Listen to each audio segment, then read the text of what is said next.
because tonight we're starting with something warm, something quiet, and honestly, something so ordinary you might just drift off halfway through. Don't worry, that's the point. You're here, sitting in a dim little corner where steam curls lazily from a bowl you haven't even touched yet. The air feels damp, like it's holding its breath. It's not glamorous, it's not epic, just soft, steady heat pressing against your cheeks. You can almost taste the salt, the sweetness, even before you sip anything. And you know what, if you were transported here 100 years ago, you'd probably complain that it's too early for this nonsense. But here we are, and you're staying. Because tonight we're gonna follow a trail of broth and noodles through history. You think that sounds exciting? Oh, no. It's deliciously boring. Like, you probably won't survive this level of calm. Boring. So before you get comfortable, I have to take a moment to like the video and subscribe, but only if you genuinely enjoy what I do here. And let me know in the comments where you are and what time it is for you right now. Now, dim the lights, maybe turn on a fan for that soft background hum, and let's ease into tonight's journey together. You lean forward, elbows on the table, and the steam rises like a slow dance, coiling, twisting, disappearing just before it reaches your face. That's how it always begins. 100 years ago, someone just like you leaned over a bowl, waiting for that first sip, pretending not to care, while secretly hoping it was perfect. You tap your fingers lightly on the wooden table, 1, 2, 3, because the quiet makes you feel awkward, though no one is watching. Well, maybe an old man in the corner chewing too slowly, glancing up as if to remind you that this isn't fast food. It's patience in liquid form. The broth hums softly, not literally of course, but if you listen close enough it feels alive. You imagine the bones simmering for hours, maybe days, all for this one moment. Funny, isn't it? That someone's entire day could be boiled down to giving you this quiet happiness. And back then, before fancy menus or neon signs, it wasn't even about happiness. It was survival. A warm meal in the cold mist of early morning Hanoi could mean you'd make it through the day, or at least until the next bowl. You trace a finger through the condensation on your glass of tea, slow, lazy circles. The way the steam moves reminds you of street vendors from old photographs, pushing wooden carts through fog so thick it looked like smoke. Back then, they started before sunrise. You'd hear the squeak of wheels on wet stone, that uneven clatter of bowls and chopsticks. People came not because it was special, but because it was there, dependable, like the sun rising. And here you are, over a century later, pretending you can feel what they felt. Maybe you can. You take a slow breath and the smell curls deeper into your chest. Ginger, charred onion, something faintly sweet. Back then, people would argue over that sweetness, whispering that only amateurs put too much sugar in the broth. You smirk. Some things never change. Your knee bounces under the table, restless, but you let it. The wooden stool creaks a little, reminding you that comfort was never part of the deal. Old Pho stalls didn't have cushions. They barely had tables. Some didn't even have chairs. You'd squat on low stools, knees up to your chest, slurping noodles before they cooled. Romantic? No. Necessary? Absolutely. The steam fogs your vision for a second, like a soft curtain. You picture a young vendor back in 1908, barely 20, probably yawning because he'd been awake since midnight, slicing raw beef so thin you could see through it. His cart wasn't fancy, just wood, wheels, and a pot deep enough to drown your worries in. People would line up before dawn, coins clinking in their hands, and you'd wait, too, shivering a little, pretending not to notice how good it smelled, because admitting that would make the wait feel longer. You rest your chin on your palm now, mirroring what someone might have done then. The first sip always burned, but that was part of the ritual. You didn't blow on it, not really. You just accepted the sting because it meant you were alive, sitting in that cold morning with nothing but steam for company. And isn't it strange? A bowl of soup, just soup, could be the quiet thread holding entire mornings together. You think about how many thousands of mornings started like this. The same quiet patience, the same soft hum of broth, and wonder if anyone appreciated it then. Probably not. They just ate, wiped their mouths, and went on with their day. But you're sitting here more than a century later, staring at steam like it's telling you secrets. You shift slightly, and the stool groans again as if disapproving. The tea's gone cold. You sip it anyway, tasting almost nothing. But that's fine. It's not about the tea. It's about waiting, listening, imagining. The steam rises again, gentle and relentless, like time itself. You breathe it in slowly, letting it blur your thoughts, and you can almost hear the distant rattle of an old wooden cart in some forgotten Hanoi alley. You close your eyes, not to sleep yet, just to feel it more clearly. And there it is, the first step into history, one quiet, warm breath at a time. You're still here, leaning forward, the steam curling in lazy ribbons, when the sound creeps into your mind, a squeaky wheel on uneven stone.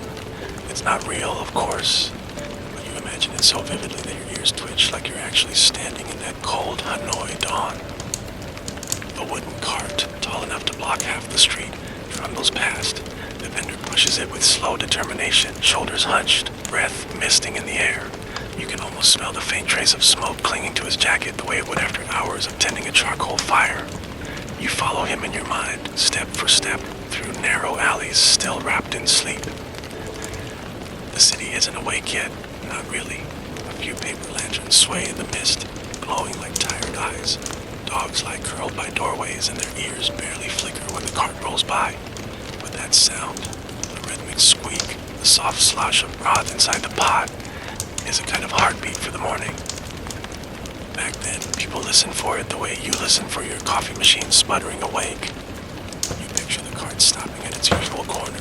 No signs, no bright colors, just a simple wooden frame with bowls stacked neatly on one side, chopsticks in a dented tin can, and a pot big enough to hold secrets. The vendor doesn't call out. No need. His customers already know. One by one, they appear from the mist, rubbing their hands together for warmth, coins clinking softly in their palms. You imagine yourself there, sitting on a low stool, knees bent, the smell hitting you before you even sit down. The vendor ladles broth with practiced grace, his motions quiet but deliberate, like someone performing a daily prayer. Then you notice something odd. There's no menu, no choices. It's pho or nothing. The broth might be slightly saltier one day, slightly sweeter the next, but no one complains. They just slurp, wipe their mouths, and nod politely, as if thanking the universe for existing. Your fingers drum lightly on the table now, syncing with that imagined rhythm. Ladle, pour, chopsticks clack, slurp. The kind of morning song you didn't know you missed until you tried to hear it. And here's something weird.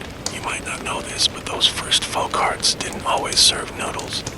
Some started with just broth and boiled beef slices. The noodles came later, gradually slipping into the pot's history like an uninvited guest who everyone eventually learned to love. Some historians still argue about when exactly that happened, whether it was inspired by Chinese rice noodles or invented on a sleepy morning when someone decided to toss leftover pangquin sheets into the broth. No one agrees, and honestly, no one cares. As long as it tasted good, you take a slow breath, letting that imagined steam fill your lungs.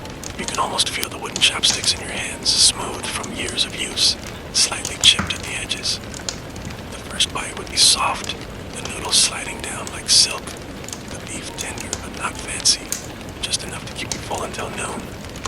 It wasn't luxury, it was routine, the kind that wrapped around people like an old blanket. You shift slightly on your stool, the imagined wood creaking under your weight. The street scene forms more clearly now. Tiny oil lamps flickering near the cart, a child crouched by the wheel staring longingly at the pot, too shy to ask for a taste. Someone coughs in the cold, someone else laughs quietly, their breath puffing out like smoke. Life moved slowly then, and every sound was softer, like the world was careful not to wake up too fast. Your chin rests in your palm again, eyes half closed. It's funny, you think how these little carts became legends. Nobody pushing them knew they were creating history. They were just trying to make a living, selling warmth by the bowl. But warmth has a way of sticking in people's memories, and as you sit there, still imagining that quiet corner, you feel the same thing those early customers must have felt. The comfort of something reliable, the soft promise of a good day starting with a hot broth. The steam swirls higher, slow and patient, as if telling you to stay. So you do. You stay breathing it in, letting the quiet morning stretch out endlessly before you. You're still leaning there, watching the steam swirl as if it holds secrets, when your mind drifts to something stranger, the beef itself. It's funny, isn't it? You You sit here now, nodding at the slices floating lazily in your bowl like they've always belonged there. But back then, beef was suspicious, practically scandalous. You picture it, early 1900s, Vietnam still knee-deep in rice fields and superstition. Cows weren't food, they were workers, sacred in a practical way. Killing one felt almost wrong. You didn't need your plow. That would be like, well, imagine tossing your laptop in the oven because you got hungry during a Zoom call. Exactly. People thought eating beef was wasteful, even cruel. And then came the French. Boots on muddy streets, conversations full of nasal vowels, and a taste for steak so rare it almost moved back. They wanted beef, lots of it. Slowly, cows became more than just field labor. They became dinner. And after the French took their fancy cuts, the locals were left with what nobody else wanted. Bones, scraps, sinewy bits. You can almost hear someone muttering under their breath back then. Fine, we'll take your leftovers. The vendor you imagine now, tired, practical, not a revolutionary, looks at those discarded bones and thinks, why not? He tosses them in a pot, boils them for hours, maybe days, letting the marrow whisper flavor into the water. And that, quietly, is how pho as you know it began.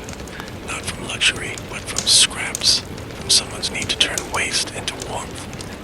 You smirk to yourself because really, this legendary dish started as a side hustle on French trash day. Kind of humbling, isn't it? Your fingers tap the table again, slow and steady, as if mimicking that patient boil. You imagine the smell spreading through narrow alleys, sharp and unfamiliar at first. Neighbors probably wrinkled their noses. Beef had a strong scent, heavier than the usual fish-based broths they were used to. Some even believed eating too much would make you sick, or worse, lazy. That was a genuine fear back then. People thought rich foods softened your spirit, yet curiosity won. The first customers were mostly the bold, the young, and maybe the slightly reckless. You see them in your mind crouched on low stools, exchanging knowing glances, pretending they weren't nervous about eating cow. One bites into a slice of beef, chews slowly, waits to see if his stomach will revolt. It doesn't. He grins. The others follow, and just like that, pho gains its first loyal fans. You shift on your seat, imagining the weight of those glances, the cautious first sips. It's almost funny. People now argue about whether to add chili or lime, but back then the real argument was, should we even be eating this at all? There's a fact most people don't know. Early pho vendors sometimes hid the beef under noodles so nervous customers wouldn't notice how much was in there. Just enough to taste, not enough to scare. And some historians still debate whether that trick was deliberate or just a way to stretch expensive meat further. They never agree, of course. Historians rarely do. You take a slow breath, letting that thought settle, and the steam seems heavier now, thicker, much like the broth itself remembers those cautious mornings. The stool creaks under you as you lean closer, elbows on the table, like you're eavesdropping on history. In a way, you are. Every sip, every bite carries whispers of hesitation, of change creeping in one bowl at a time. You let the warmth seep in, quiet and steady for a brief moment. You can almost feel what they felt back then. Uncertain, curious, hungry in more ways than one. You rest your chin in your palm again, tracing circles in the condensation on your tea glass, and you think about bones. Yes, bones, because that's where the real magic began. Funny, isn't it? Something so simple, so unwanted, turned into the heart of an entire dish. The French carved away the good cuts for themselves. Fillets, sirloins, roasts, leaving piles of bones like an afterthought. But to a clever vendor, those bones weren't trash. They were treasure. Big, hollow femurs full of marrow, knobby joints that squeaked when boiled too long. You imagine someone fishing through a butcher's leftovers, pocketing scraps like secrets. Back then, pots were huge, blackened from years of smoke. The vendor would fill one with water, drop in the bones, and wait. Hours, sometimes all night. No rush, no timers, just instinct. You can almost hear the gentle glug-glug of the simmering broth, soft bubbles rising like sighs. The smell would creep through alleys, slow and steady, like a rumor nobody wanted to admit they loved. And here's the thing. You might think the broth was rich right away, but no, it started plain, almost bland. Vendors learned to coax flavor out of nothing, layering spices one by one. Roasted onions and ginger came first, charred until the skins blackened. Then cinnamon, star anise, cardamom, but in small amounts, careful not to overpower. Too much spice, and people would wrinkle their noses, muttering that it tasted too Chinese, too little, and it was just boiled bones. Balancing that line was an art, and not everyone could master it. You tilt your head, watching the imaginary steam, and smile because you know a secret. Those early vendors sometimes tossed in dried squid or grilled shrimp shells, not for flavor exactly, but to deepen the broth's umami. Hardly anyone talks about that now. It's almost a forgotten trick. Some old cooks still argue whether it was genius or just desperation. You picture a vendor leaning over his pot, face glowing in the firelight, lifting the lid to inhale deeply like he's testing history itself. Customers watched him like hawks, waiting, hoping today's broth would be just a little better than yesterday's. And when it was, they'd nod. Just once, like they were sharing a secret approval. Their fingers tapped softly on the table, mimicking that rhythm. Tap, tap, like ladles hitting the rim of a pot. You wonder how many ladles of broth were served before someone finally said, "This is perfect." Probably thousands. And there's another odd fact. You'd think vendors proudly guarded their recipes, but many didn't even write them down. It was all memory passed from one generation to another, like a song you hum without realizing. That's why every stall tasted slightly different every morning, a new surprise. You shift slightly, the stool creaking again, and you imagine crouching on one of those low stools in 1910, hands warming over the steam, whispering to yourself, "This came from trash." Somehow, that makes it taste better. You smile faintly, letting that thought settle as the steam curls higher, thick with the ghosts of bones long gone, still whispering stories into the broth. The steam curls against your face again, soft and warm, and suddenly you can hear it. The sound of a city just waking, of footsteps shuffling through mist, and somewhere in the distance, a voice. Not loud, not insistent, just there. Pho Nam. You tilt your head like you're really hearing it. The call is slow, drawn out, almost lazy, as if the vendor knows there's no need to rush. The sound slides through the narrow alleys like brushing against shuttered windows and sleepy doorways. Back then, that voice was the alarm clock for half of Hanoi. You picture the scene clearly now. The air is damp, heavy with the smell of coal smoke and wet stone. Lanterns hang low, their yellow lights smudged by fog. And then, there's the cart right at the corner, glowing faintly like a tiny beacon. People gather in ones and twos, their breaths curling into the air as they wait. No one talks much. Words feel unnecessary when the smell of broth says everything. You let your fingers drum slowly on the table, imitating the soft clatter of chopsticks in bowls. Customers sit on low stools, knees almost touching, hunched forward like monks at prayer. Nobody stares at anyone else, they're too busy watching their own bowls, eyes following the steam as if hypnotized. There's something almost musical about it. The scrape of a ladle against the pot, the quick clink of coins, the quiet slurp of noodles. No one rushes. Even those in a hurry eat like time doesn't exist, because pho wasn't meant to be fast. It was meant to be savored, even if just for a few stolen minutes before work. You smile to yourself because you can almost hear the unspoken rules of those mornings. Don't complain about the broth. It's the same broth everyone else is eating. Don't linger too long when you're done. And definitely don't make noise. Eating pho was almost a ritual, a shared silence everyone respected. And here's something you probably didn't know. Vendors used to memorize their regulars' preferences, even without being asked. Too much scallion, less broth, no need to speak. They'd hand you exactly what you wanted with just a nod. It was a kind of intimacy between strangers, built entirely over bowls of steaming noodles. You imagine sitting there, your hands wrapped around the bowl, feeling the heat seep into your palms. The broth's surface trembles slightly every time someone shifts on their stool, sending tiny ripples across the noodles. The air is thick with the smell of anise, beef, and smoke, but it's not overwhelming. It's comforting, like a familiar blanket. And if you closed your eyes, you'd almost forget you were surrounded by people. Everyone was wrapped in their own quiet, their own little morning world. You take a slow breath as if tasting that moment, and you think about how odd it is that something so ordinary, just breakfast on a foggy street, could feel so sacred now. The steam drifts higher, soft and patient, carrying the ghost of that voice again. Low, calm, almost a whisper. Pho Nam. You almost answer, but you don't. You just sit there letting the sound dissolve into the mist, wishing you could stay in that quiet corner a little longer. You blink slowly, still half lost in that misty corner, and for a moment you imagine a different bowl being placed in front of you. Not beef, not the familiar, rich scent you've been following so far. This one smells lighter, gentler, almost shy. Pho Bac.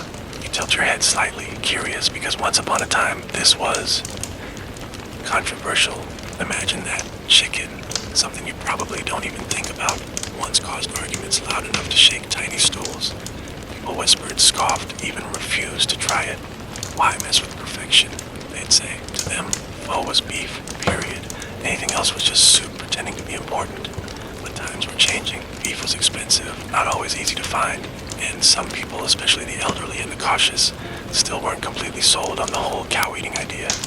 Chicken was familiar, comforting, and, well, cheaper. Vendors noticed. And somewhere, probably in the back corner of a quiet kitchen, someone decided to try. You picture it. A vendor leaning over a smaller pot, dropping in chicken bones, testing the broth nervously like he's cheating on an old friend. The smell that rose was softer, sweeter, not bold like beef, but kind. A gentle sort of warmth. The first bowls were simple, thin slices of chicken breast, a scattering of green onion, maybe a little cilantro if you were feeling fancy.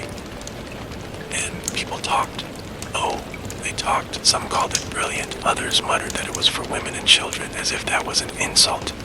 But you know how it goes. Once a few people started loving it, others followed. Slowly, cautiously, Pho Bac found its place at the table. Your fingers tapped slowly on the wood, imagining those first cautious bites. Someone probably sat just like you are now, holding chopsticks midair, taking that first sip with a skeptical frown. Then another. And maybe, just maybe, they smiled a little when they thought no one was watching. Here's a secret most people don't know. Early Pho Bac wasn't clear and light like it is now. Vendors used to roast the chicken bones first, giving the broth a deeper color, almost golden, like sunlight trapped in a bowl. Some even added a spoonful of chicken fat on top, glistening in the steam. People said it gave you strength. Whether that was true or just clever marketing, who knows? Historians still argue if Pho Bac was born from creativity or pure necessity. You lean forward, elbows on the table, as if trying to taste that first, hesitant bowl. The steam feels different in your imagination, lighter, dancing quicker, like it's teasing you. And you think about how funny it is, how every change in history felt like a small rebellion at first. Chicken and pho wasn't just an ingredient, it was a quiet shift, a tiny challenge to tradition. You smile faintly, letting the warmth seep into your palms again, and you wonder if anyone back then realized how big that small decision would become. Probably not. They just ate, nodded, and moved on. But the bowl stayed. The steam rises higher now, soft and swirling, like it's whispering approval. You let it curl around your fingers, thinking of all those mornings where someone sat just like you, cautious at first, and then with a quiet sigh, gave in to the comfort of chicken and broth. The steam curls lazily around your fingers, and you notice it smells different now, richer, layered, like it's carrying secrets from far away. Spices. That's where the story goes next. You lean closer, elbows on the table, pretending you're sniffing a pot from a century ago. At first, pho wasn't heavy on spices. It was bones, onions, ginger, simple, practical. But then came the kachmang jabi, the spice revolution if you want to sound dramatic. And honestly, it kind of was. Imagine it, cinnamon sticks, star anise, cloves, coriander seeds, things that didn't belong to Vietnam originally. Some arrived with Chinese traders centuries before. Others came with French ships hidden in crates with silk and wine. Vendors started experimenting, sprinkling a little here, a little there. Too much and people grumbled that it tasted foreign. Too little and it was just boiled beef water. You smirked because you could almost hear those first arguments. Someone probably slammed their chopsticks down, muttering, "This isn't soup, it's perfume." And yet, the scent stuck. People came back, noses twitching, pretending they didn't like it even as they ordered a second bowl. Here's a little known fact. Star anise wasn't always common in pho. Some vendors preferred black cardamom, charred lightly before dropping it in the pot. It gave the broth a smoky, almost mysterious flavor. Some old cooks still swear by it, saying star anise is too polite, too sweet, while cardamom is bold like a morning slap to the senses. Historians Oh, they still argue about which came first, like that matters when you're busy slurping. Your fingers trace the rim of your bowl, slow circles, imagining each spice being dropped into the broth like tiny spells. The smell would change almost instantly, curling up with the steam, weaving into people's memories before they even tasted it. And here's something funny. Vendors didn't just use spices for flavor, they used them for gossip. No, really, the exact blend was a secret, guarded fiercely. The stall owner might brag about his broth being better, but if you asked why, he'd just smile and stir his pot like a magician, refusing to reveal a trick. Some even spread rumors about adding special herbs no one else could find, just to keep competitors nervous. You picture it now, the air thick with scent, sweet cinnamon melting into the sharpness of roasted ginger, the deep hum of cardamom lingering in the back of your throat. People sat on low stools, sipping slowly, eyes half closed, letting the warmth creep into their bones. You lean forward, chin resting on your palm, and think about how spices changed everything without anyone noticing at first. One quiet tweak at a time, pho stopped being just breakfast and started becoming something else, something worth remembering. The steam swirls higher, heavy with imagined cinnamon and star anise, and you breathe it in slowly, letting it wrap around you like a soft scarf. In that moment, you're not just eating, you're listening to a story told in whispers of spice and heat. You rest your chin on your palm again, letting the steam blur your vision. Then you think about how eating pho used to be. Slower, different, almost ceremonial. Today, people rush, phones buzzing on the table, slurping between text messages. But back then, it was a quiet, deliberate ritual. You imagine sitting on one of those low, rickety stools in the early morning mist, the wood slightly damp under you. The bowl arrives steaming hot and no one just dives in. First, you tilt your head, inhaling deeply, letting the scent tell you everything you needed to know. Was the broth clear and light, or cloudy from overboiled bones? Did the steam carry the sharpness of too much ginger, or that perfect balance only a skilled hand could manage? You take your chopsticks next, tapping them lightly on the rim, not to be polite, but to shake off any lingering water drops. Some people had their own way of stirring the noodles, lifting them just enough to cool without breaking their delicate strands. The first bite was slow, always slow, because burning your tongue was not just painful. It was disrespectful, like rushing through someone's carefully written letter. You can almost see the people around you, hunched forward, bowls close to their faces, eating in silence. Conversation, if it happened at all, was quiet, whispered between bites.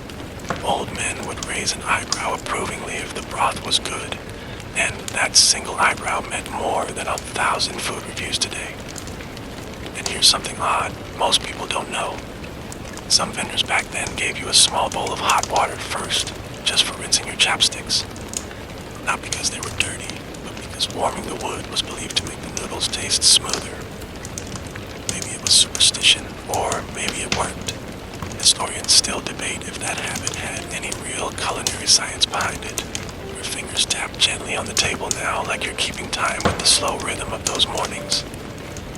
Eating pho wasn't just about hunger, it was about patience.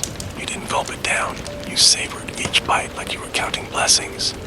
Even the way people wiped their bowls clean at the end, tipping it just so, draining every drop, felt like part of the unspoken rules. Then you smile faintly, because you know what came next. Once the bowl was empty, you didn't linger. You stood, nodded politely to the vendor, sometimes with a quiet "come on" if you were feeling generous, and left your stool for the next person. There was no rush, no fight for seats, just a silent agreement. Everyone deserved their turn with the warmth. The steam curls higher again, soft and patient, like it's reminding you of those unspoken rules. You breathe it in, imagining your own slow, careful first bite, pretending, just for a moment, that you learned to eat like they did, with reverence, with quiet respect, and with enough patience to let the world move gently around you. The steam drifts lazily across your face, and you can almost feel eyes on you. Not yours, but theirs. Foreign eyes. Curious, polite, maybe a little judgmental, because somewhere in this story, the French are watching. You picture it. Hanoi in the early 1900s, French officials strolling past morning pho carts with their stiff collars and polished shoes, wrinkling their noses at the smell of boiling beef bones. Some found it fascinating, others found it, well, barbaric. They were used to rich sauces, butter, and wine, not this humble broth bubbling away on a smoky corner street. But not all of them turned away. You can almost hear the clink of porcelain as a few bold souls crouched awkwardly on low stools, knees jutting out at odd angles because, let's be honest, those stools weren't built for tall European legs. They'd sip cautiously, frown a little at the chopsticks, and then smile, slowly, like they didn't want to admit it was good. And here's a funny truth. Some of those early vendors started adding tiny touches just to please the French palate. A bit more meat, a clearer broth, maybe a sprinkle of pepper. They knew foreigners liked their soups neat and mild, not wild with spices. It worked. Slowly, a few French soldiers and clerks became regulars, nodding politely to the locals as if sharing a quiet secret over breakfast. You tap your fingers lightly on the table, imagining that quiet cultural exchange. No big speeches, no politics, just steam rising from bowls shared between people who barely understood each other. And here's a detail almost nobody talks about. Some French officers, missing their pot of pho, actually asked vendors to serve chunks of bread alongside pho. Not bread, not rice noodles, bread. And a few vendors obliged, even dunking bread into the broth like it was stew. Historians still argue whether this was the real origin of calling it pho, a twist on the word foo, or if that's just a romantic myth. Nobody agrees, but it's a nice story to picture, isn't it? You lean forward now, chin resting on your palm, imagining one of those mornings, a Frenchman in a white suit, head tilted back, sitting among locals, slurping as quietly as he can, while pretending not to stare at how effortlessly they handle chopsticks. Maybe he even tried to copy their technique, dropping noodles into his lap once or twice, earning a soft chuckle from the vendor.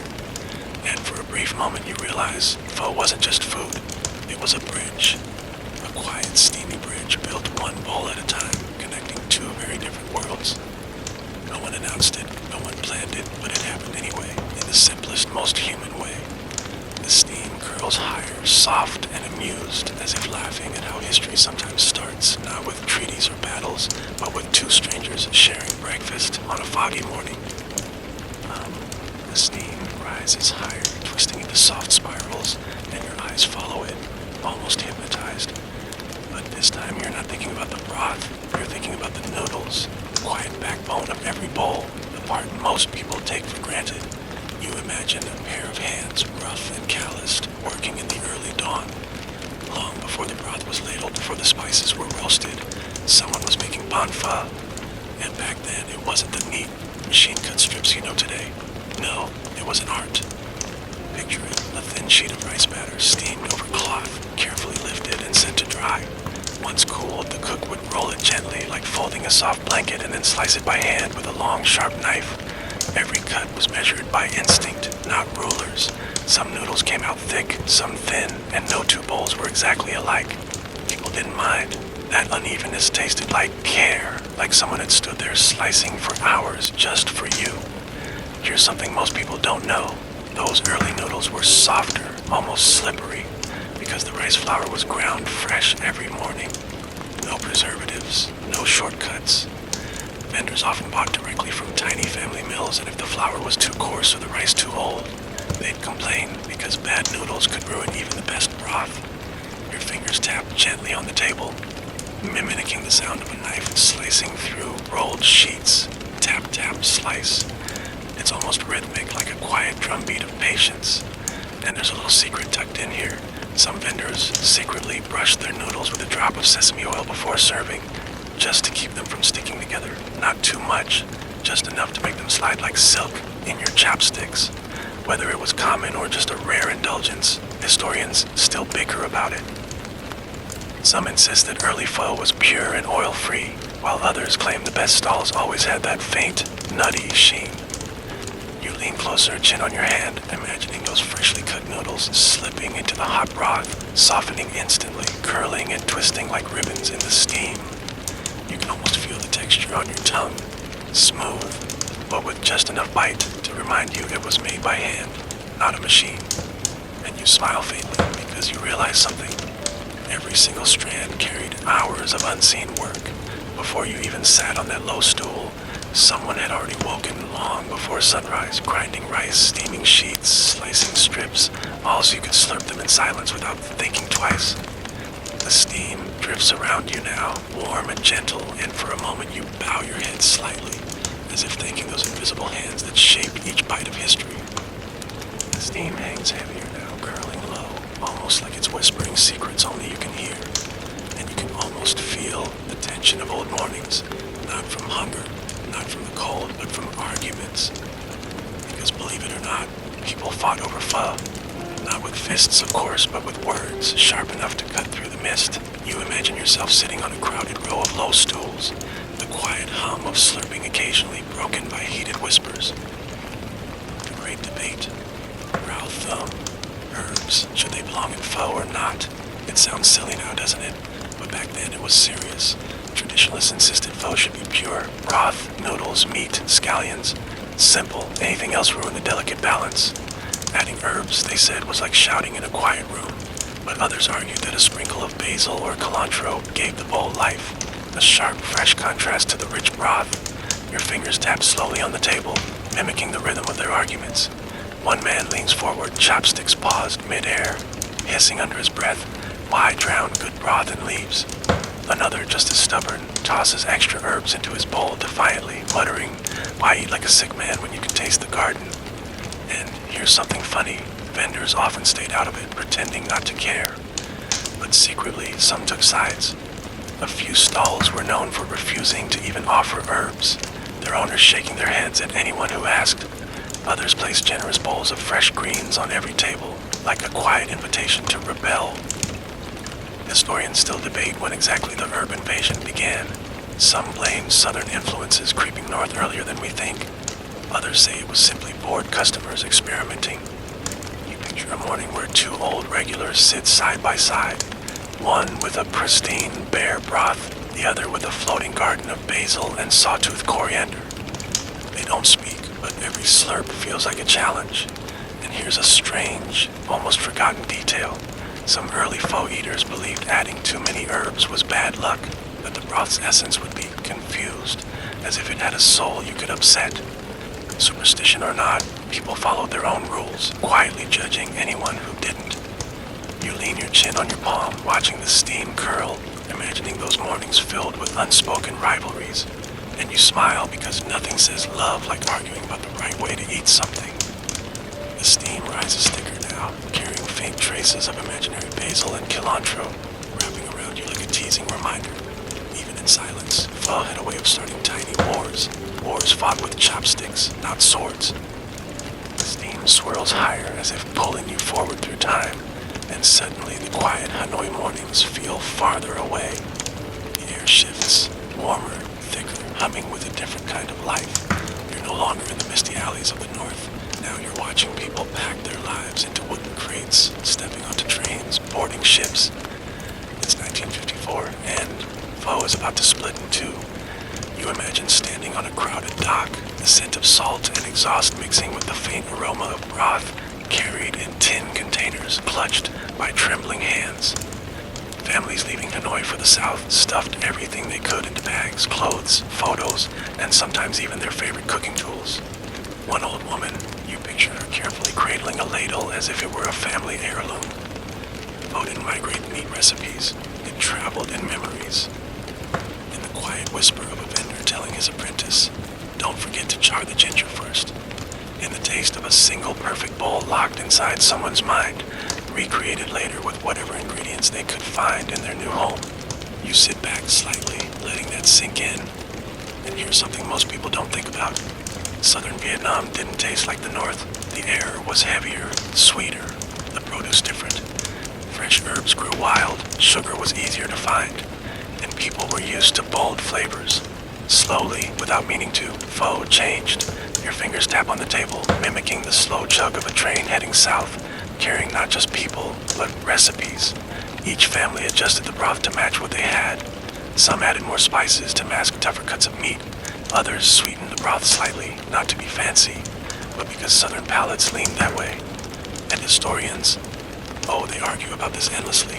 Did pho become southern out of necessity, or out of choice? Was it adaptation or just homesick cooks experimenting until they found comfort in a new land? No one agrees. Maybe no one needs to. You lean your chin on your palm, imagining the first mornings when those northern migrants set up tiny stalls in Saigon. Customers stood curious, sniffing the air, comparing it to their own noodle soups. Some frowned at the lack of herbs, others tilted their heads at the clear barath. But bowls were sold, one by one, and soon pho became part of the southern streets, just as natural as the constant hum of motorbikes that would come decades later. The steam curls thicker now, almost restless, like it knows it's about to change flavors. You take a slow breath, as if tasting both worlds at once, the restrained, quiet north and the louder, richer south, just before they diverge forever. The steam drifts warmer now, heavier, carrying a sweetness that wasn't there before. You can almost feel the air shift, as if you've stepped into a different kitchen entirely. Welcome to the south. You tilt your head, inhaling slowly, and yes, there it is. The broth is richer, rounder, touched by something you didn't taste up north. Sugar. Just a little, but enough to make a difference. Southern pho didn't whisper. It spoke, soft but confident, like someone who laughs easily and doesn't mind if you notice. You picture the first mornings when the broth turned sweeter, not by accident, but by choice. Southern vendors weren't just copying Hanoi, they were making something that belonged to them. A handful of rock sugar dropped into the pot, melting slowly, smoothing the sharp edges of beef and spice. The herbs were different too. Fresher, wilder, piled high in baskets instead of sprinkled sparingly. Basil, cilantro, bean sprouts, even slices of chili and lime sat waiting for customers to decide how bold they wanted to be. Your fingers tapped slowly on the table, mimicking the rhythm of those mornings. Ladle clinking, knives chopping herbs, baskets rustling as hands reached for more greens. And here's something you might not know. Southern vendors often simmered their broth with dried squid or roasted apples to give it depth. Was it tradition or pure creativity? No one agrees. Historians still argue if these tweaks were clever culinary experiments or just cooks using whatever the local markets offered. Either way, it worked. You lean forward, chin resting on your palm, imagining a bowl piled high with color. The bright green of basil, the white crunch of bean sprouts, the red spark of chili slices floating like tiny boats on the surface. Compared to the North's restrained elegance, this was a garden party in a bowl. And yet, not everyone loved it. Northern migrants would sit quietly at those stalls, frowning slightly at the sweetness, at the herbs spilling over the edge. One might mutter under his breath, "This isn't pho, this is something else." But then, after a few sips, maybe he wouldn't complain anymore. You smile faintly because you know how taste works. It changes when you let it. Southern pho wasn't trying to imitate the North, it was saying, "This is who we are." The steam curls thicker now, almost playful, like it's swirling faster just to tease you. You take a slow breath, letting that sweetness linger in your chest, and for a moment you can taste both pride and comfort in every imagined sip. The steam shifts again, curling heavier, almost soaking, as if it's caught in the middle of a quiet argument. And that's exactly what you feel now, the tension of disapproval, of raised eyebrows and tight-lipped sips. Because not everyone welcomed this sweeter, louder bowl. You lean your chin on your palm, picturing a small table in Saigon, maybe 1955. A northern migrant sits stiffly, chopsticks poised in midair, staring at the bowl like it's misbehaving. Too many herbs, too much sugar. Bean sprouts and pho. He exhales sharply through his nose, takes a careful sip and winces. This isn't pho. You can almost hear him mutter under his breath, voice low so the vendor won't take offense. This is soup pretending to be pho. Across from him, a young southern local slurps happily, tossing an extra lime and chili like he's painting a canvas. He catches the northern man's frown and shrugs with a grin, as if to say, who cares if it's different? It's good. Your fingers tap gently on the table, mimicking that soft, unspoken back and forth. And here's the thing, those little disagreements happened everywhere. Families sat together, arguing quietly over whether real pho should ever taste sweet. Some northern migrants outright refused to eat southern bowls, walking extra blocks to find stalls run by fellow northerners who kept things proper. Others, secretly, started liking it but would never admit so in public. Here's a fun fact most people don't know. Early southern vendors sometimes toned down the sweetness if they spotted northern customers serving two different versions from the same pot. Was it kindness or just smart business? Historians still argue. You picture a scene, a vendor ladling broth carefully, leaning in to whisper, "Don't worry, sir, less sugar for you." The northern man nods, still suspicious, sipping slowly like he's testing for betrayal. And yet, despite the whispers and complaints, more and more people stayed. Sweet or not, a warm bowl in the morning was still a warm bowl. Slowly, stubbornly, even some northerners stopped frowning quite so much. The steam curls higher, carrying both pride and quiet resentment. And you breathe it in, smiling faintly. Because that's the funny thing about food. It changes whether you want it to or not, one sip at a time. The steam curls softer now, like it's settling into a rhythm. Because this is where things begin to shift from quiet disapproval to something else entirely, pride. Not northern pride, not southern pride, personal pride. You lean closer, elbows on the table, and picture a narrow alley in Saigon. Maybe 1956. A young vendor, early 20s, sleeves rolled up, sweat glistening on his brow, stands over a pot that's been simmering since before dawn. He's not just copying what he learned, he's changing it, adding his own twist, just enough to make people talk. He tosses in an extra stick of cinnamon, maybe a secret splash of fish sauce, maybe even a roasted onion no one else bothers with. Every change is a gamble. People can be unforgiving about pho. But he does it anyway, because he doesn't just want to serve breakfast, he wants to be remembered. Your fingers tap lightly on the table, mimicking the rhythm of his ladle scraping the pot, and you can almost hear the whispers starting days later. Have you tried the kids' stall in District 3? Too sweet, one man grumbles. Too bold, another says. But then, almost reluctantly, still good. Here's a secret you probably don't know. Some of the most famous southern pho stalls started exactly like this. Not with family recipes passed down for generations, but with stubborn young cooks trying something new. Some were former farmers, others ex-soldiers, even a few tailors who switched trades after the war. Pho wasn't just tradition, it was opportunity. Historians still debate whether these early innovators ruined authentic pho or saved it by keeping it alive in a new world. But you know what? The customers didn't care as long as the broth stayed hot, the noodles stayed soft, and the morning started with steam rising into the warm Saigon air. You lean your chin on your palm, watching the imagined vendor's face, tired, hopeful, determined. He knows some customers whisper behind his back, calling his broth too fancy, too southern, too whatever. But he also knows they keep coming back. The steam drifts higher now, carrying that quiet determination, and you can almost feel it settle into your chest. The stubborn pride of someone who doesn't just cook to survive, but to create something worth remembering. The steam feels thicker now, warmer, carrying with it the hum of a city that never really sleeps. You're no longer sitting in a quiet alley, you're somewhere louder, busier, where the air itself seems to buzz with life. Saigon, vibrant, restless, full of motion. And pho, well, it's no longer just breakfast. It's everywhere. You picture it.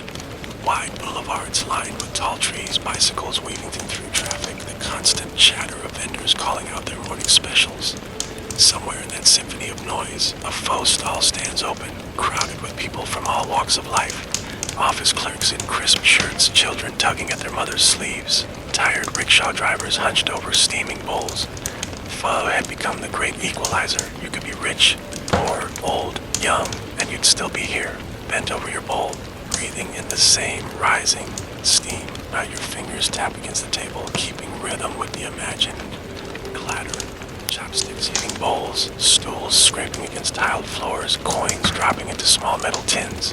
It's louder than Hanoi mornings ever were, but not unpleasant. It's alive, like the city itself is eating alongside you. And here's a detail you might not know. Some of Saigon's most famous pho stalls stayed open nearly 24 hours a day. Why? Because the city didn't stop.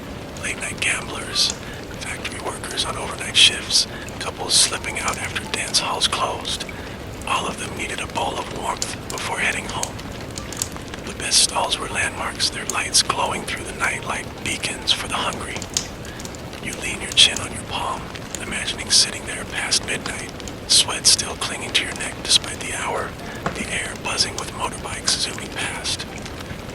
You'd sip your broth slowly, the sweetness mingling with the faint smell of gasoline and street dust. It sounds messy, chaotic even, but somehow it worked, and maybe you're smiling now because you can picture the scene so clearly. A businessman in polished shoes, slurping next to a barefoot delivery boy, neither of them caring about the other. For a few minutes they're equals, bound by the same steaming bowl. Historians still argue about whether pho lost some of its soul in these bustling Saigon years. Too commercial, too fast, too loud. But watching it in your mind now, you know better. The soul didn't disappear. It just learned to keep up with the city that never slowed down. The steam curls higher, thicker, almost glowing under the imagined neon lights, and you breathe it in, letting that restless energy fill you. Because here in the heart of Saigon, pho wasn't just food anymore. It was part of the city's heartbeat. The steam drips slower now, heavier as if weighed down by memory, and you feel it, a shift from bustling streets to something quieter, more personal. Because now you're not just thinking about flavor or pride, you're thinking about cost. About how, for many, a bowl of pho wasn't just breakfast. It was a choice. You lean your chin on your palm, imagining yourself standing in front of a stall in the 1960s, counting coins in your hand. A bowl of pho wasn't cheap then, not compared to a simple plate of rice. For some, it was a luxury, a small indulgence you had to think twice about. Parents saved it for special mornings. Workers sometimes skipped lunch just to afford a bowl before dawn. Your fingers tapped slowly on the table, imitating the quiet clink of coins being pushed across a counter. And here's something you probably didn't know.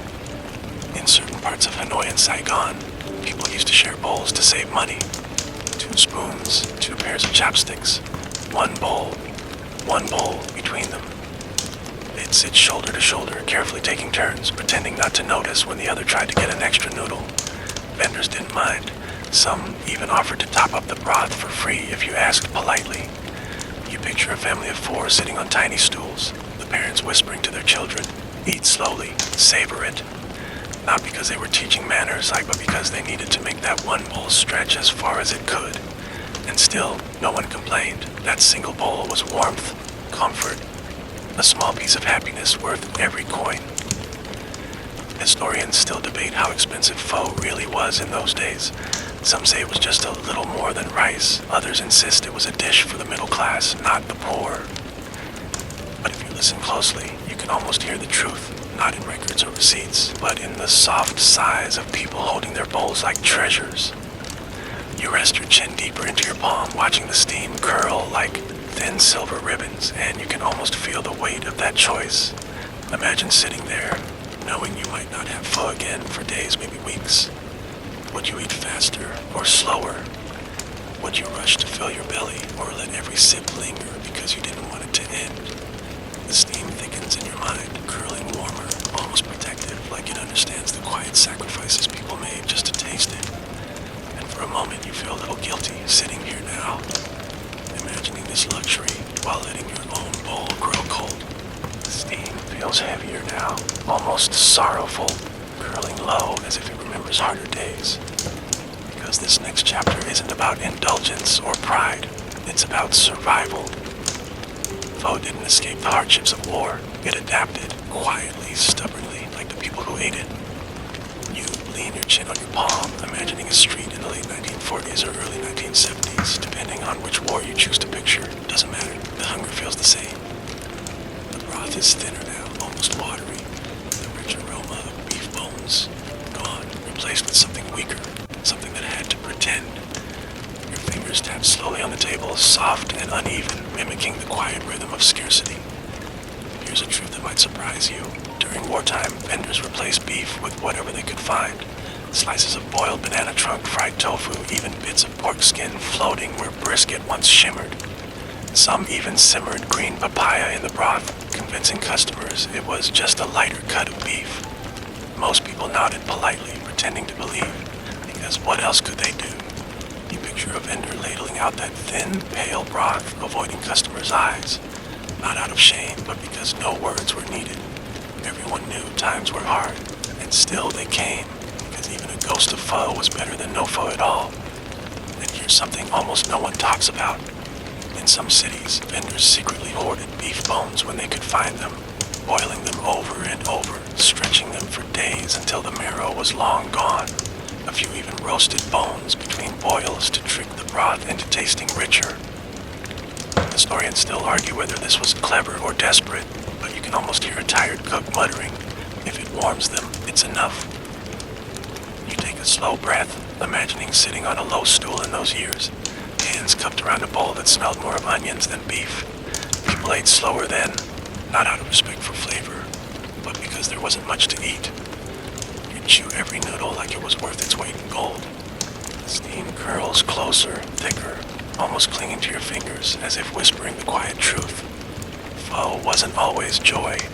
Sometimes it was just survival, a thin line of warmth keeping people going one sip at a time. You rest your head against your palm, watching that imagined steam rise stubbornly despite everything, and you feel it, the quiet resilience of a bowl that refused to disappear, even when there was almost nothing left to fill it. The steam drifts warmer now, as if shaking off the heaviness of those war years, and you feel the mood shift slowly, carefully from survival back to something more hopeful, because even when times were harsh, one thing never disappeared: secrets. And in the world of Pho, secrets were everything. You lean forward, elbows on the table, imagining a small kitchen tucked behind a stall, the air thick with the smell of simmering bones. A family works quietly, each person moving like they've done this forever. Because for them, Pho wasn't just breakfast, it was legacy. Your fingers tap softly on the table, keeping pace with the quiet rhythm of that kitchen. Ladles scraping pots, knives thudding gently against wooden boards. Here's a detail you might not know. Many of the most famous Pho stalls were family-run for generations, and their recipes were guarded like treasure. Spices measured by memory, not by spoons.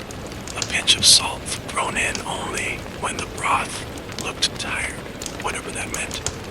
Apprenticeship wasn't something you asked for, it was something you were born into, or maybe married into if you were lucky. You can almost picture a child standing on a stool to reach the counter, watching their grandmother skim fat from the surface with a practiced hand. The child asks, "How do you know when it's ready?" And the grandmother just taps the side of the pot with her spoon, saying, "It tells you." No explanations, no written notes, just instinct passed from one generation to the next. And sometimes families kept decoy recipes. That's right, a fake recipe, given out to curious neighbors or even distant relatives, while the real secret stayed locked inside the family kitchen. Historians still laugh about this, debating how many famous family recipes were actually clever distractions. You rest your chin in your palm, smiling faintly as you imagine those secrets living quietly in plain sight. Customers might argue about which stall had the best broth, swearing by one family's recipe over another. But they never really knew why. Sometimes even family members didn't know every step. Grandparents would keep one part of the process to themselves, revealing it only on their deathbed. The steam curls higher now, thicker, as if it carries the whispers of all those kitchens.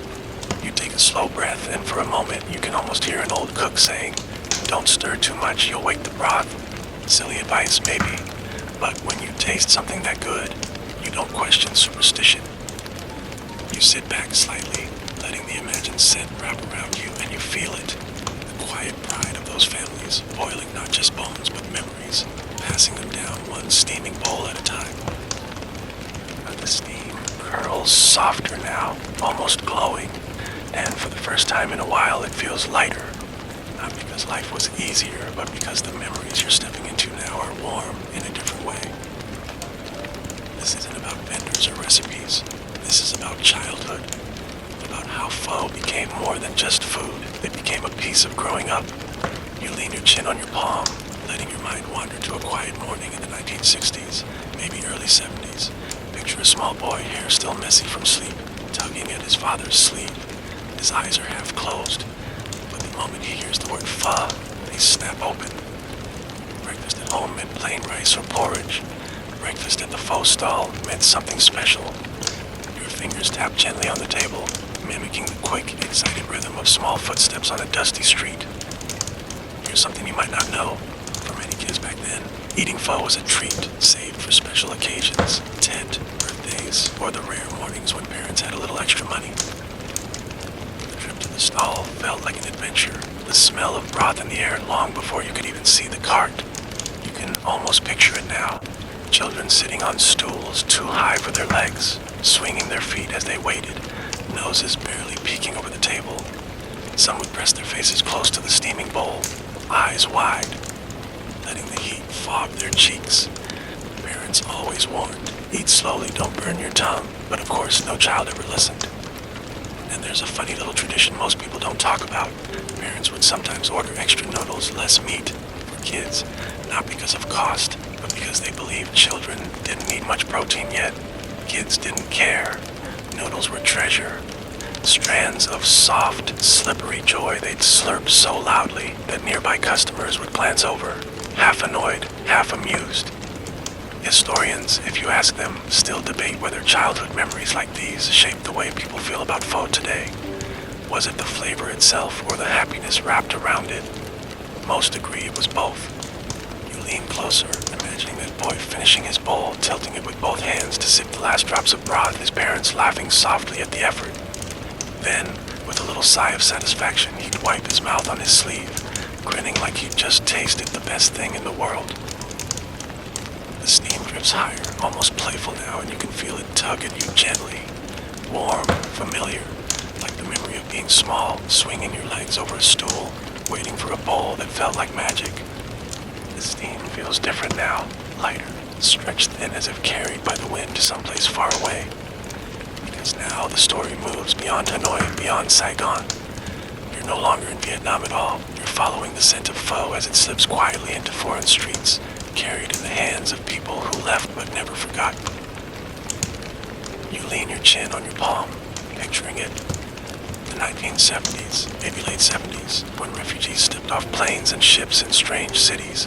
Paris, Los Angeles, Sydney, cold winds, foreign signs, streets that smelled nothing like home. Yet tucked in their luggage were memories of broth, of steam curling up from chip bowls. Your fingers tapped gently on the table, mimicking the rhythm of those first tentative steps into new worlds. Here's something you might not know. The earliest pho shops abroad weren't sleek restaurants with fancy menus. They were tiny, cramped spaces, sometimes just converted garages or back rooms of grocery stores. Families pooled their savings, bought secondhand pots, and worked from dawn to night. The broth didn't taste exactly like home. How could it when the spices were different, the meat cut differently, the rice flour not quite the same? But people came anyway, sitting close, slurping quietly, letting the steam fill the gaps left by homesickness. You can almost see it now. A young woman in Paris, scarf wrapped tightly against the cold, leaning over her first bowl of pho in years. She takes a sip, closes her eyes, and for a second, the noisy Paris street outside fades. She's back in Hanoi, just for a moment. And here's a small, sweet fact. Some vendors abroad used to hang photos of their hometowns on the walls, as if the pictures could season the broth. Customers would sit under those faded images of old alleys and misty rivers, eating slowly, whispering about home between bites. Historians still debate which city served pho abroad first. Paris claims it, but some insist it was Saigonese refugees in California who popularized it.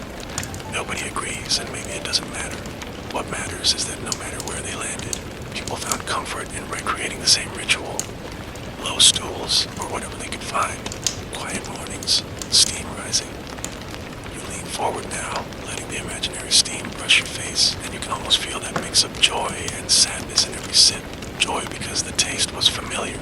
Sadness because it would never quite be the same. The steam curls higher, soft and wandering, as if drifting across oceans, carrying with it a single quiet promise. Home can live in a bowl, even far away. The steam drifts lighter now, swirling faster as if amused, because what comes next is unusual. Pho, the quiet, dependable dish that carried memories of home, started to change in unexpected ways. Some call it creativity, others call it sacrilege, but either way, this is where things get strange. You lean your chin on your palm, picturing a tiny kitchen in a bustling overseas Vietnamese neighborhood, maybe somewhere in California in the 1980s. A young chef, tired of hearing people complain that his pho wasn't like back home, decides to try something different. Not better, not worse, just different. Your tapped softly on the table, imitating the cautious rhythm of his ladle scraping the pot because every tweak was a risk. Here's something you might not know. Pho didn't stay humble everywhere it went. In some places it grew bolder, louder, almost rebellious. Pho cold, dry pho, started appearing. Noodles served with sauce on the side. Pho Chien Phong, crispy fried pho, turned soft strands into golden, crunchy pillows topped with beef and gravy. People whispered, argued, shook their heads. That's not pho, they said, almost offended. But secretly, many kept eating it. You can almost picture a group of old men sitting at a table, glaring at a plate of Pho Chien Phong like it's an insult. One finally takes a bite, chews slowly, then grunts, still wrong, but good. And then there were the odd experiments. Cheese melted into broth, bone marrow served on the side, even lobster in truffle-infused bowls for wealthy foreigners curious about authentic Vietnamese cuisine, with a fancy twist. Historians, and you can hear them sighing already, still argue whether these were genuine innovations or just gimmicks. You lean forward, imagining the first time someone dropped a cube of butter into their steaming bowl, letting it melt into the broth. Would the original vendors from Hanoi approve? Probably not. Would the people eating it care? Definitely not. The steam swirls higher now, playful, carrying the scent of experimentation and quiet defiance. You can almost feel the tug of war between tradition and change in every imagined bite. And maybe you smile, because that's the thing about food. It doesn't ask for permission to evolve. It just does. One experiment at a time, one whispered argument after another, until even the staunchest traditionalists find themselves sneaking a bite of crispy fried noodles, muttering, "Fine, just this once." The steam lingers a moment longer, curling like a sly grin, as if it knows these debates will never really end. And that's exactly why pho keeps moving forward. The steam seems to hang still now, heavier, quieter, as if pausing to listen, because this is where the story turns back to questions, to debates that never quite find answers. If you lean close enough, you can almost hear them. Voices of historians, cooks, even casual eaters, still arguing over the same mystery. Where did pho really come from? You rest your chin on your palm, staring into the swirling steam, imagining two scholars sitting across from each other at a tiny wooden table. One adjusts his glasses, clears his throat, and insists it came from the French. Pot au pho, obviously. The name, the beef bones, it's all French influence. The other waves him off, scoffing. Nonsense. It's ours. Vietnamese cooks made it their own long before anyone called it pho. It's just evolution, not imitation. Your fingers tap lightly, keeping time with their quiet but stubborn argument. Here's something you might not know. Some historians even believe pho existed in some form before the French, possibly adapted from Chinese noodle soups. Thin slices of water buffalo meat were used in some northern villages long before beef became common. But there are no clear records, only scraps of stories passed down, and of course, everyone claims theirs is the truth. And then there's the name itself, another battlefield.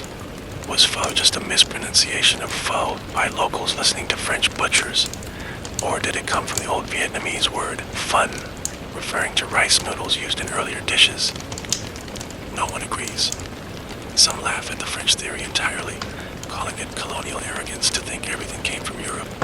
Others shrug and say, does it matter? We made it ours anyway. You imagine a vendor from the 1920s listening to these debates, ladling broth into a bowl, and muttering, call it whatever you want, just eat. The steam curls upward thicker, as if amused by all these arguments. Food doesn't care about history books, it just wants to be eaten.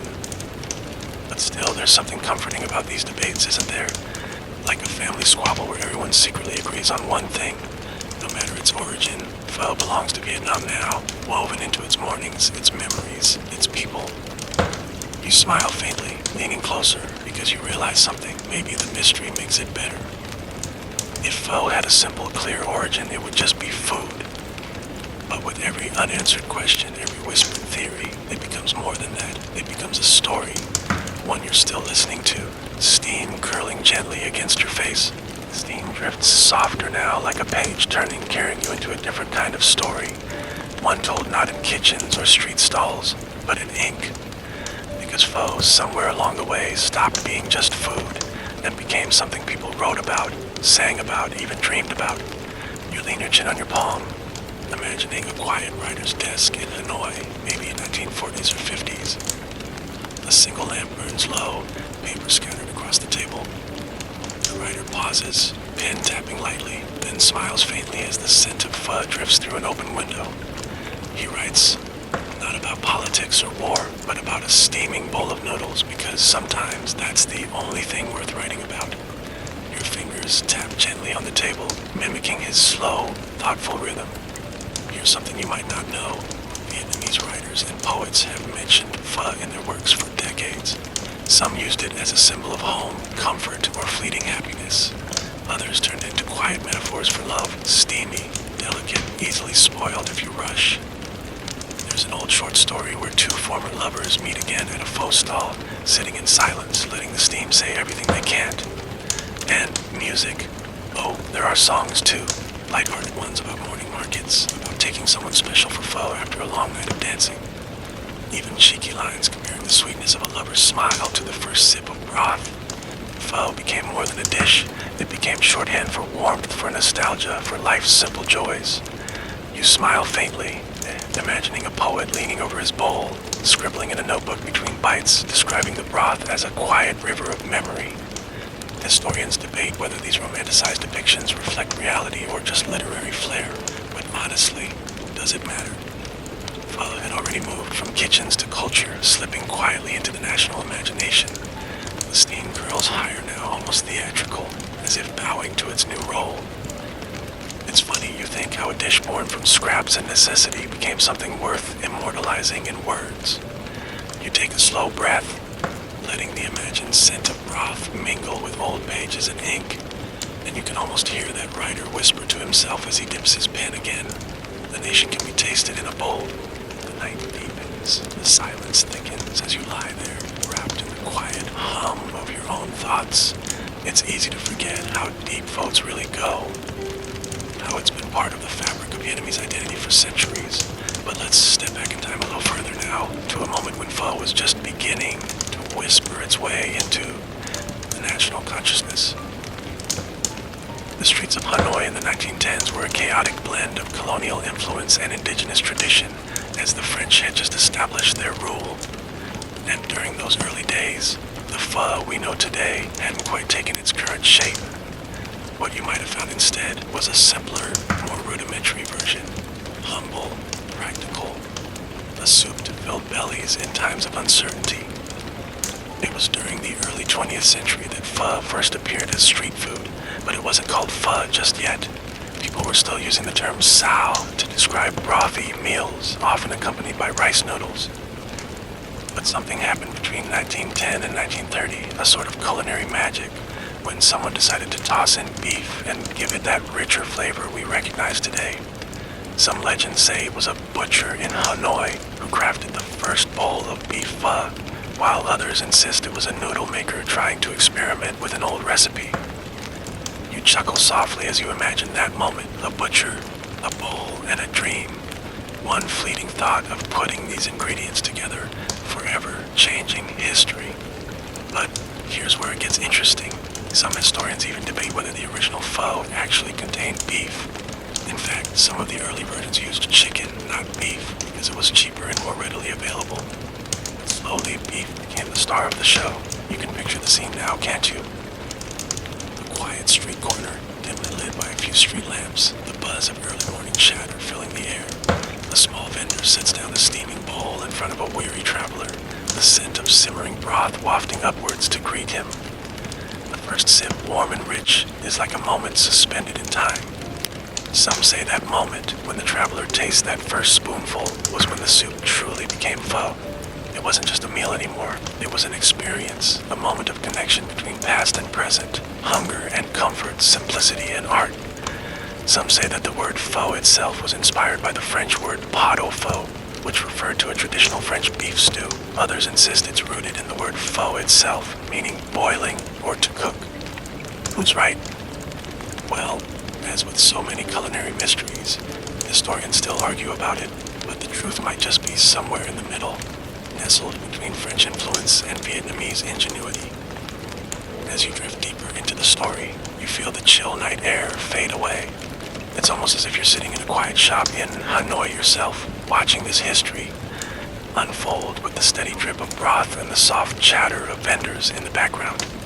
And somehow, it doesn't seem as important to know the exact origin, because what matters is this: pho became more than just a meal. It became a symbol of resilience and ingenuity, a reflection of the people who made it their own. The steam rises thicker now, curling slowly, as if weighed down by the weight of early mornings and tired footsteps. Because this part of the story isn't about fancy stalls or famous recipes. It's about quiet routines, about the kind of mornings that started before the sun even bothered to show up. You lean your chin on your palm, imagining the sound first. The hollow echo of wooden clogs tapping on wet pavement, the metallic screech of a bicycle cart being pushed through misty dawn streets. It's sometime in the 1970s, maybe the 80s, depending on where you choose to stand in this memory. The air smells of coal smoke, rain-soaked earth, and somewhere in the distance, pho. Your fingers tap gently on the table, mimicking the slow rhythm of those mornings, soft and patient. Picture this: a train station still wrapped in darkness, its loudspeakers crackling with garbled announcements. Workers, travelers, and sleepy students gather by small stalls lined along the street, bowls in hand, because no one takes a long trip on an empty stomach. The broth isn't fancy, thin, a little oily from being reheated too many times, but it's hot, and that's enough.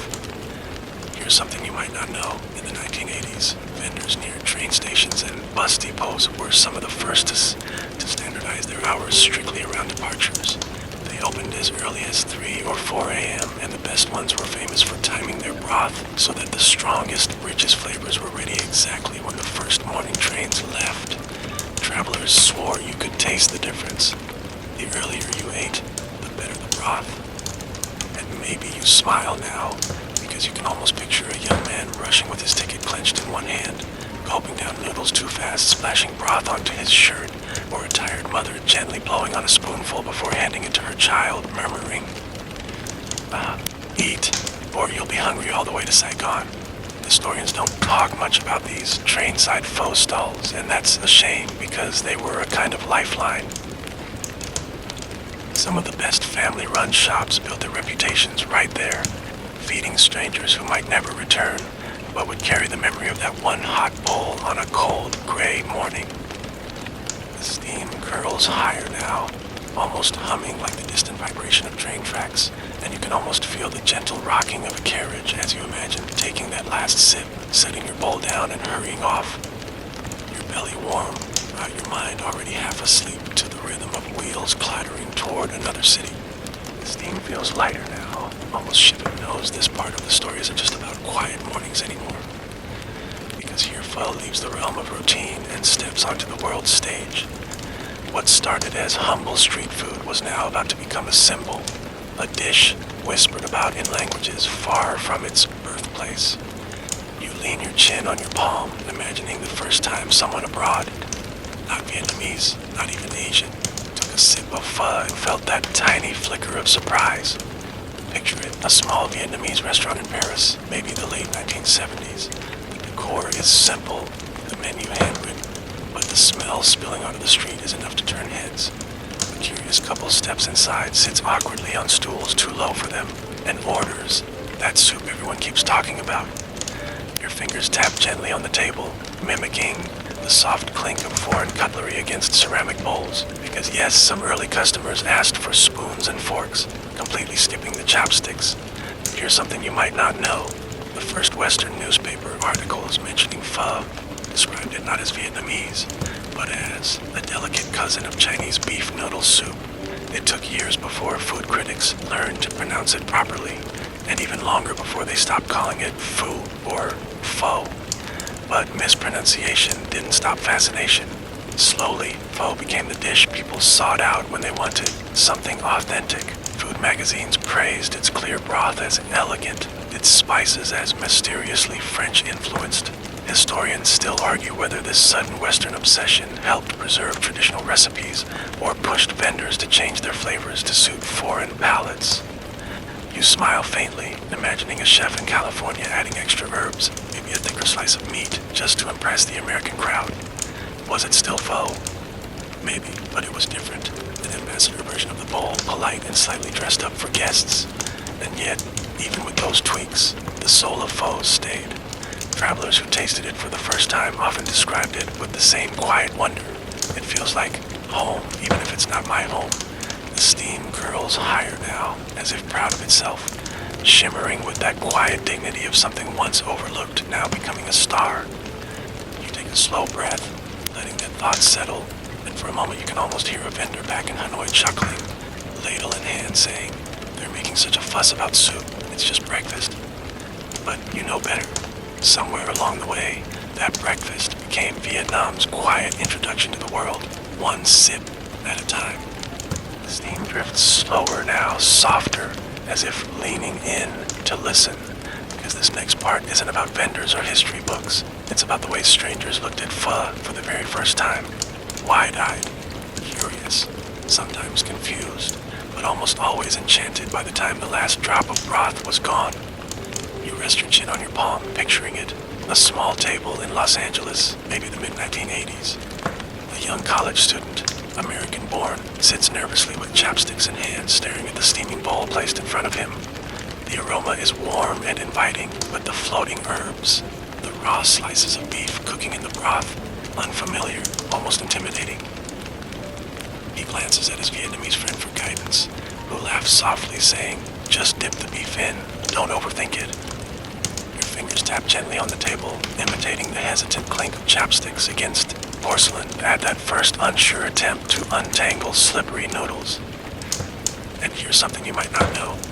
Many early foreign customers didn't drink all the broth at first. They thought it was just for cooking the noodles, like pasta water. Some even asked for forks or drained the herbs before eating, not realizing those were part of the flavor. Vendors would smile politely, never correcting them outright, just quietly adding a little extra lime or scallions to nudge the taste closer to tradition. But once they understood, once that first spoonful of hot, spiced broth touched their lips, it changed. Faces softened, shoulders relaxed, some even closed their eyes, savoring the warmth spreading through their chest. "It tastes like comfort," one French food critic famously wrote, as if someone is telling you a story with every sip. Historians still laugh about how quickly foreigners fell in love with pho after that. By the late 1990s, it had become the it dish for travel writers searching for authenticity. Some chefs abroad even started advertising pho as the Vietnamese soul in a bowl, though old-school vendors in Hanoi would roll their eyes at such flowery words. You lean closer, letting the imagined steam brush your face, and you can almost see those first curious customers learning the unspoken rituals. Slurping noodles without shame, adding chili with a tentative hand, squeezing lime just right. Little by little, they weren't just eating pho, they were joining its quiet rhythm. The steam curls higher now, almost glowing with a soft pride, as if whispering that it didn't matter where someone came from. Once they tasted it, they belonged to its story, even just for the length of a single steaming bowl. The steam hangs heavier now, curling slower, softer, almost tender, because this part of the story isn't about first tastes or curious glances. It's about longing, about how a simple bowl of pho became more than food for those who left home. It became memory, comfort, and sometimes the only way to feel close to what they had lost. You rest your chin in your palm, eyes half closed, imagining a cold apartment in Berlin or maybe Melbourne in the 1990s. A young woman stands over a small pot, steam fogging her glasses as she stirs carefully, tasting, adjusting, hoping. The spices aren't quite right, the bones are different, even the water tastes strange. But she keeps cooking, because it isn't just about flavor, it's about recreating mornings she can no longer have. Her fingers tap lightly on the table, mimicking the slow rhythm of her stirring. Here's something you might not know. Many overseas Vietnamese would save certain ingredients for months, waiting for relatives to bring star anise, fish sauce, or special dried noodles from home. Some even traded these precious spices like currency, sharing tiny packets with neighbors, as if passing along pieces of Vietnam itself. And when they finally sat down with that steaming bowl, maybe too sweet, maybe too bland, they didn't complain. They ate slowly, letting each bite fill the space where old streets and familiar voices used to be. many pho wasn't just a meal, it was the closest thing to going home without a plane ticket. You can almost see it now. A man in Paris sitting alone by a window, bowl in hand, staring at the steam as if it carries voices from the past. Or a group of friends in Toronto gathering every Sunday, laughing too loudly over their bowls, pretending for a few hours that they were still sitting in a noisy street stall in Saigon. Historians might argue endlessly about Pho's origins, its ingredients, its authenticity, but they all agree on this. For the Vietnamese diaspora, Pho became more than tradition. It became belonging. A reminder that no matter how far you traveled, no matter how different life became, you could still hold a piece of home between your chopsticks. The steam curls higher now, thicker, almost wrapping around you like an embrace. You breathe it in, slow and deep, and for a moment you feel it too. The way one warm sip can quiet every ache of distance. The way a bowl of pho can taste like home even when home is just a memory. The steam drifts slower now, softer than ever, like a final exhale at the end of a long day. It no longer rises eagerly. It lingers, folding itself around you in warm, lazy ribbons as if it knows this is the last stop of the journey. You rest your chin on your palm, watching it blur the edges of the table, and for a moment, the whole world feels quieter. Not Hanoi, not Saigon, not Paris, or Los Angeles. Just you, a bowl, and the quiet hum of memories that aren't entirely yours but feel like they could be. You take a slow breath, letting the imagined broth fill your chest. It tastes of everything you followed so far. The sharp pride of the North, the playful sweetness of the South, the quiet stubbornness of those who carried it across oceans. Every sip holds arguments, laughter, mornings spent crouched on tiny stools, and nights spent whispering stories over late bowls. Your fingers tap gently, slower now as if even they are tired from traveling through time. You think of all the hands that have touched this story, vendors stirring pots before dawn, mothers teaching children how to blow gently on noodles, strangers halfway across the world slurping for the first time, eyes wide in quiet wonder. And here's the thing you realize, sitting here with the steam curling around your face. Pho isn't just a recipe, or even a dish. It's a thread. It ties together people who never met, mornings that never overlapped, lives that never touched, until now, through this warmth, this soft, steady comfort in a bowl. The steam rises once more, thicker now, then slowly thins as if saying goodbye. You take one last slow breath, feeling it warm your chest, and you let the thoughts settle in your mind. You're not just eating history, you're holding it. Every sip, every soft slurp is a memory borrowed from someone who once sat just like you are now, hands wrapped around a bowl, heart a little lighter with every taste. The steam fades in slow curls, soft as a whisper. Your eyes grow heavy, lids lowering as if pulled gently by the warmth. The last thought drifts lazily through your mind, barely louder than the hum of your own breath. Home is sometimes just a bowl of soup away. The steam softens, thins, disappears. End of script. Sweet dreams.